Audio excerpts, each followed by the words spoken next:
Chapter 2 of the Art of Money Getting. Select the right location. After securing the right vocation, you must be careful to select the proper location. You may have been cut out for a hotel keeper, and they say it requires a genius to know how to keep a hotel. You might conduct a hotel like clockwork and provide satisfactorily for 500 guests every day, yet if you should locate your house in a small village, where there is no railroad communication or public travel, the location would be your ruin.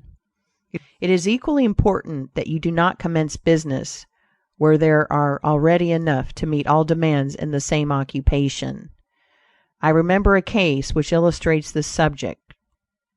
When I was in London in 1858, I was passing down Holborn with an English friend and came to the penny shows. They had immense cartoons outside portraying the wonderful curiosities to be seen, all for a penny. Being a little in the show line myself, I said, "Let us go in here." We soon found ourselves in the presence of the illustrious showman, and he proved to be the sharpest man in that line I had ever met. He told us some extraordinary stories in reference to his bearded ladies, his albinos, and his armadillos, which we could hardly believe, but thought it better to believe it than look after the proof. He finally begged to call our attention to some wax statuary, and showed us a lot of the dirtiest and filthiest wax figures imaginable. They looked as if they had not seen water since the deluge. "What is there so wonderful about your statuary?" I asked. "I beg you not to speak so satirically," he replied.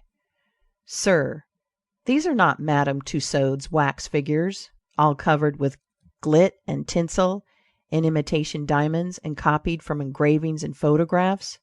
Mine, sir, were taken from life. Whenever you look upon one of those figures, you may consider that you are looking upon the living individual."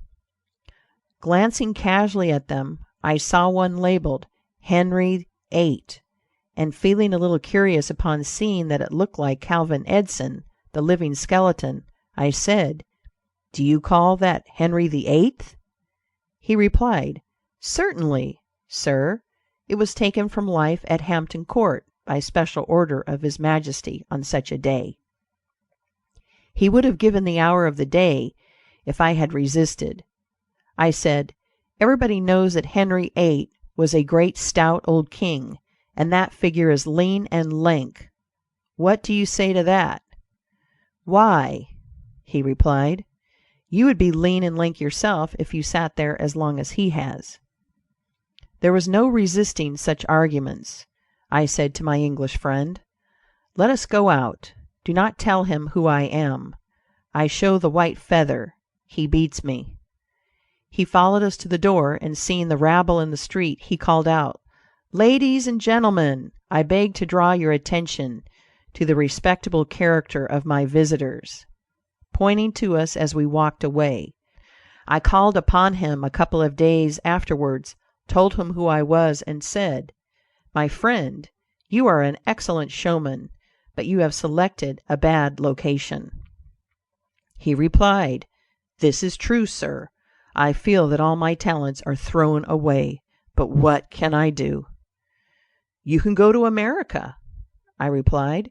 "You can give full play to your faculties over there. You will find plenty of elbow room in America. I will engage you for 2 years. After that, you will be able to go on your own account." He accepted my offer, and remained 2 years in my New York museum. He then went to New Orleans and carried on a traveling show business during the summer. Today he is worth $60,000, simply because he selected the right vocation, and also secured the proper location.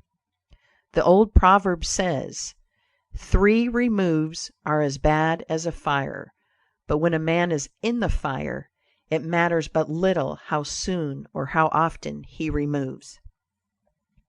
End of Chapter 2. Recording by Jill Preston.